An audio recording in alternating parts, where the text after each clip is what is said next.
সকাল। আমার নাম মিলিশা আজম, আমি সপ্তম শ্রেণীতে পড়ি।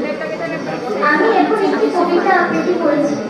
কবিতার নাম ফেব্রুয়ারি গান, লিখেছেন কবি লুৎফর রহমান মিলন। দোয়েল কোয়েল ময়না কোকিল সবার আছে গান, পাখির গানে পাখির সুরে মুগ্ধ সবার প্রাণ।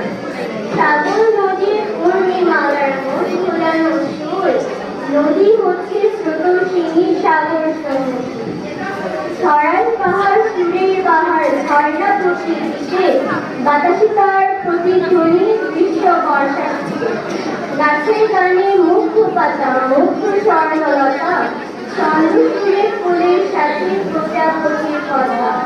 ফুল পাখিরা নৌক পাহাড় ঝর্ণা সাগর নই, মায়ের মুখে মধুর ভাষায় মনের কথা বল। বাংলা আমার মায়ের ভাষা, শহীদ ছেলের গান, আমার ভাইয়ের রক্তে লেখা ফেব্রুয়ারি গান। সবাইকে ধন্যবাদ।